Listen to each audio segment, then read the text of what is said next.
नमस्कार। Easy learning tree junior में आपका स्वागत है। आज सुनिए रामधारी सिंह दिनकर की लिखी कहानी नेता नहीं नागरिक चाहिए। सन 1920-21 के ज़माने में एक विज्ञापन पढ़ा था। क्या आप स्वराज्य चाहते हैं तो लेक्चर देना सीखिए। इश्तेहार छपवाने वाला कोई पुस्तक विक्रेता था जो इस विज्ञापन के जरिए अपनी किसी किताब की बिक्री बढ़ाना चाहता था और संभवतः किताब में नेताओं के भाषाओं का ही संकलन भी था।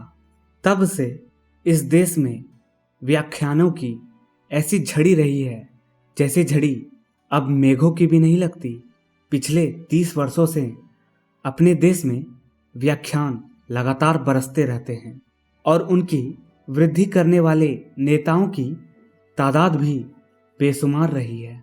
आज़ादी की लड़ाई के दिनों में देश के सामने ले देकर एक सवाल था कि विदेशी शासन कैसे हटाया जाए, मगर यह सवाल जरा टेढ़ा पड़ता था क्योंकि हुकूमत से लड़ने का अर्थ अपनी जान और माल पर संकट को आमंत्रित करना था। इसीलिए जो लोग भी अपनी थोड़ी या बहुत कुर्बानी देने के लिए आगे आए उन्हें जनता ने नेता कहकर पुकार दिया। जनता के पास और था ही क्या जिसे लेकर वह कुर्बानी की इज्जत करती। लेकिन आज़ादी के बाद जब देश के सारे काम नेताओं के हाथों में आ गए तब उन्हें पता चला कि अभी तक इस देश ने नेता ही पैदा किए हैं, नागरिक नहीं। व्याख्यान सुनते सुनते इस देश ने व्याख्यान देने की आदत डाल ली है। जहाँ तक व्याख्यान के मजमून पर अमल करने का सवाल है वह परिपाटी स्वतंत्रता के आगमन के साथ ही समाप्त हो गई। अब यहाँ के लोग कर्म को कम, वाणी को अधिक महत्व देते हैं। हर किसी को यही अभिलाषा है कि वह दूसरों को कुछ उपदेश दे, मगर खुद किसी भी उपदेश पर अमल करने को वह तैयार नहीं है।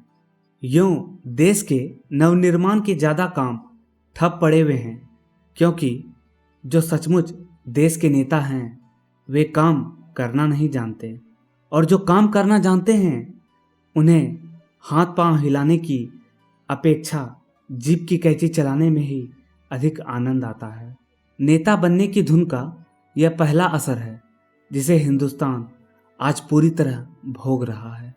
फिर भी यह सच है कि देश के नेता, देश के शिक्षा विशेषज्ञ और बच्चों के माता पिता सभी चाहते हैं कि स्कूलों कॉलेजों में पढ़ने वाले हमारे सभी बच्चे और नौजवान किसी न किसी क्षेत्र में नेता बनने की तैयारी करें। लेकिन क्या किसी ने यह भी कभी सोचा है कि अगर सारा समाज नेता बनने की तैयारी में लग जाए तो नेताओं के पीछे चलने वाले लोग कौन रह जाएंगे? और क्या नेताओं से भरा हुआ देश कोई अच्छा देश होता है?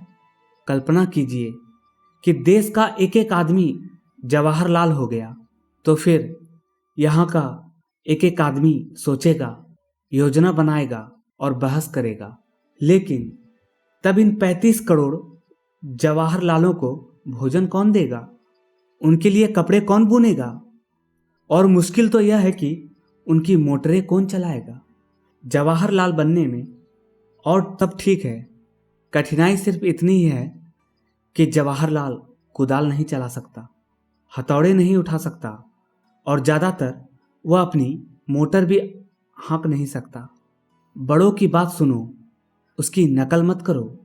यह कहावत किसी भारी अक्लमंद ने कही होगी, लेकिन अब तो बड़ा और छोटा यह भेद सुनते ही लोगों को गुस्सा आ जाता है।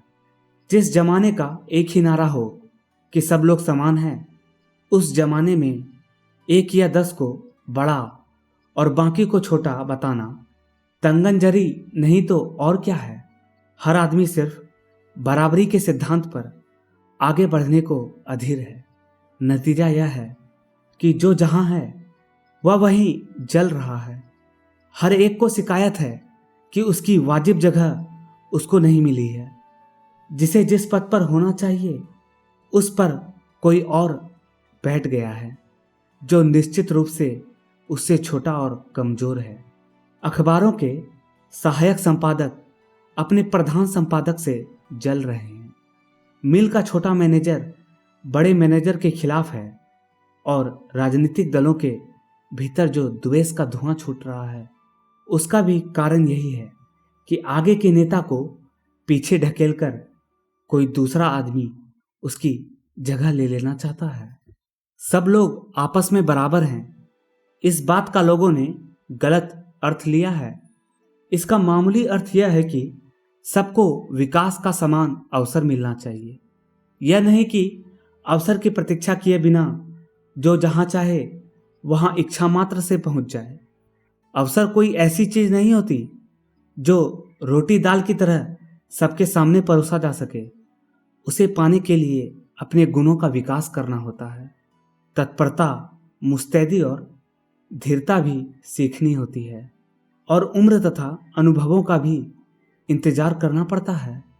मगर नेतागिरी का चस्का लग जाने के कारण लोगों की इंतजारी की लियाकत घट गई है और जिस जगह पर आदमी धीरे धीरे और बड़ी कोशिशों के बाद पहुंचता है उस जगह पर अब लोग छलांग मारकर पहुंच जाना चाहते हैं। मगर जो लोग छलांग मारकर आगे बढ़ना चाहते हैं उसका कारण क्या है? कुछ तो यह कि कभी कभी दूसरों को उन्होंने छलांग मारकर आगे बढ़ते देखा और अधिकतर यह कि वे काम करना नहीं, हुक्म चलाना चाहते हैं। वे मानते हैं कि जिंदगी का असली मजा मेहनत करने में नहीं, अपने मातहतों को हिदायत भेजने में है। वे इस बात को भूल जाते हैं कि हिदायत भेजने की योग्यता काम करने से ही आती है और हिदायत भेजने का काम इतना आसान भी नहीं है कि उसे जो भी चाहे पूरा कर दे। योजना बनाने और आदेश भेजने की सही जिम्मेदारी को वही निभा सकता है जो उन सभी कामों के अनुभव प्राप्त कर चुका है, जिनकी देखरेख का भार अब उसे सौंपा गया है। इसलिए जो आदमी अनुभव के दौर से होकर गुजरने से इनकार करता है और मेहनत से भागकर आराम की जगह पर पहुंचने के लिए बेचैन है, उसकी यह बेचैनी ही इस बात का सबूत है कि वह अपने संगठन का अच्छा नेता नहीं बन सकता। जिसके चरित्र में धीरता नहीं, उससे बड़े दायित्व के योग्यता पूर्वक निर्वाह की आशा नहीं की जा सकती। क्योंकि कुछ अधीर लोग भी संगठनों के नेता बन गए हैं, इससे अधीरता नेतृत्व का गुण नहीं बन जाती। उल्टे इन तथाकथित नेताओं के आचरण से यही शिक्षा निकलती है कि जो समय से पूर्व नेता बन जाने को बेचैन है उसे नेता की जगह पर कभी भी मत आने दो। नेता का पद आराम की जगह है, इससे बढ़कर दूसरा भ्रम भी नहीं हो सकता। अंग्रेजी में एक कहावत है कि किरीट पहनने वाला मस्तक बराबर चक्कर में रहता है। तब जो आदमी मेहनत और धीरज से भागता है उससे यह कैसे उम्मीद की जाए कि वह 8 पहर के इस चक्कर को बर्दाश्त करेगा। और जिसमें धीरज नहीं, सबसे अधिक वे ही इस चक्कर को अपने माथे पर लेने को क्यों बेकरार हैं। दुनिया के सामने संगठनों से निकली हुई तैयार चीजें ही आती हैं, नेताओं के हस्ताक्षरों से भूषित कागज के पुर्जे नहीं। और कागज के इन निर्जीव पुर्जों को लेकर दुनिया करेगी भी क्या? लोग तो कपड़े पहनना चाहते हैं। उन्हें यह सब जानने की कब इच्छा है कि मीलों के पीछे हुक्म किसका काम करता है। हम अखबारों में लेख और संवाद पढ़ना चाहते हैं। जिस चीज पर कलम उठाने को सहायक संपादक बेचैन है उस संपादकीय को तो कोई पूछता भी नहीं है। जो अपने काम को प्यार करता है वह कभी भी नाखुश नहीं होता है और न उसे यही रोग सताता है कि घड़ी घड़ी मेरा अपमान हो रहा है। जहां तक ताकत और अधिकार का सवाल है, नेता चाहे कोई भी हो, नेता बराबर उसकी मेज पर विराजता है। और जो मेहनती और ईमानदार है, सारी दुनिया मेहनती और ईमानदार व्यक्ति की खोज में है। क्योंकि हर नेता चाहता है कि वह अपनी थोड़ी बहुत जिम्मेदारी किसी ईमानदार आदमी पर डाल दे। अधिकार भोगने का जो असली सुख है वह नेताओं नहीं, मेहनती सहायकों के हाथ में है।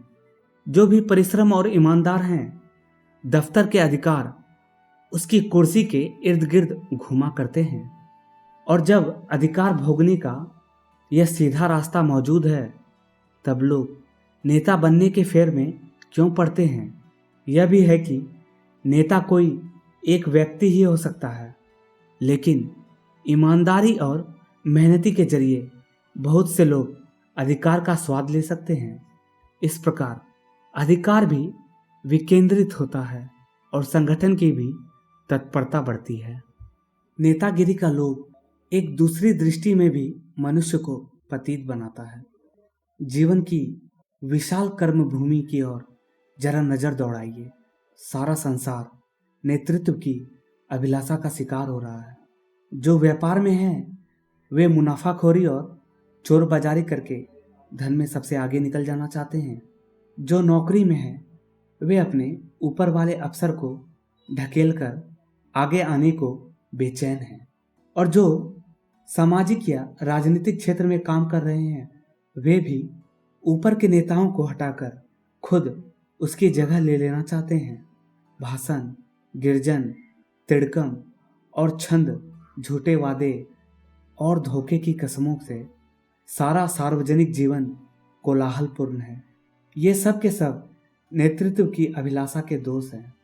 जब मनुष्य यह ठान लेता है कि अपने क्षेत्र में मुझे सबसे आगे बढ़ना है, तब साध्य का आकर्षण उसके भीतर प्रबल हो जाता है और साधन की महत्ता गौण हो जाती है। साधना की महिमा समझने वाला आदमी गलत राह से चलकर आगे आना नहीं चाहेगा और नेतृत्व का लोभ साधना की महिमा को कम करता है, इसमें संदेह नहीं। अपनी रेखा को बड़ी करने के बदले दूसरे की रेखा को छोटी बनाने का कुत्सित भाव भी नेतृत्व की आकांक्षा से जन्म लेता है और इस कोशिश में भी वे सभी लोग आसानी से लग जाते हैं। अपनी योग्यता के बारे में जिनकी भावना अंतर्जीत होती है अथवा जो यह सोचकर जलते रहते हैं कि मैदान जिनके हाथ में है, असल में उन्हीं लोगों के चलते हमारी बढ़ती नहीं हो रही है। आए दिन विद्वानों, चिंतकों और नेताओं से हम यह सुनते ही रहते हैं कि समाज बहुत ही कुरूप हो गया है और इसके सुधार में अब विलंब नहीं किया जाना चाहिए। मगर दुनिया क्यों कुरूप है और उसे सुंदर बनाने का सही तरीका क्या है? प्रतिद्वंदी की भावना मनुष्य के स्वभाव में दाखिल है, क्योंकि यह हमारी जीवनधारी प्रवृत्ति से निकलती है। लेकिन पशुओं के समान मनुष्य में केवल जीने की ही प्रवृत्ति नहीं होती। दिमाग का मालिक होने के कारण वह सोच भी सकता है और हृदय तथा आत्मा रखने के कारण वह अपने विचार को निर्मल भी बना सकता है। क्या उसे इसका ज्ञान नहीं हो सकता कि केवल पशु प्रवृत्ति को लेकर चलने से वह मानवता से दूर और पशुता के समीप पहुंच जाएगा? जो भी मनुष्य मानवीय आनंद में वृद्धि करे और जहां भी ईश्वर और द्वेष की लपटें उठ रही है उन लपटों के नीचे चले जाए, व्यक्ति आगे बढ़ना चाहता है। यह न तो अस्वाभाविक है और न निंदनीय है। सिर्फ उसे यह देखते चलना है कि खुद को आगे बढ़ाने की कोशिश में कहीं वह उन मूल्यों को तो नहीं कुचल रहा है जो एक मनुष्य के व्यक्तिक विकास से कई गुना अधिक मूल्यवान है। लोगों के भीतर दिन रात नेतृत्व की आकांक्षा जागते फिरना खतरनाक काम है और नेता बनने की कोशिश में लगे रहने से हर आदमी नेता बन भी नहीं सकता। बात कड़वी हो या मीठी, लेकिन आदमी वहीं तक जाता है जहां तक जाने की उसमें मौलिक शक्ति होती है। ऐसा भी हुआ है कि इस नियम को तोड़कर लोग नेता के पद पर जा पहुंचे हैं, लेकिन अपवादों के नतीजे अच्छे नहीं हुए, क्योंकि या तो वे जल्दी लुढ़क कर नीचे आ गए अथवा इनका नेता बने रहना इंसानियत के लिए हानिकारक साबित हुआ है। समाज का असली सुधार उसमें रहने वाले व्यक्तियों का सुधार है। व्यक्तियों के ही बुरे या भले होने से हम समाज को बुरा या भला कहते हैं। मुख्य बात यह नहीं है कि हम दूसरों को सुधारने का उपदेश दें, बल्कि यह कि सुधार की जो भी बातें हमारे मन में उठती हो, पहले हम उन्हें अपने चरित्र और स्वभाव पर लागू करें। समाज की सुंदरता दो चार नेताओं पर नहीं, बल्कि लाखों लाख व्यक्तियों के सुधार पर निर्भर करती है। और नेता होता कौन है?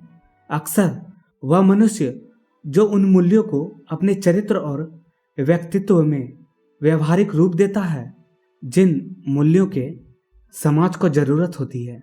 सभ्यता के मूल्य में परिवर्तन करने वाले लोग पहले उन मूल्यों को स्वयं बरतते हैं, और जो ऐसा नहीं करते उन्हें समाज की हार्दिक सम्मान भी प्राप्त होता है। इसीलिए उचित यही है कि समाज की जिन कुरीतियों से हमारी नाराजगी है उन्हें सबसे पहले हम स्वयं छोड़ दें, और जिन मूल्यों को हम समाज में लाना चाहते हैं उन्हें भी अपने व्यक्तिगत जीवन में सबसे पहले हम ही बरतना शुरू करें।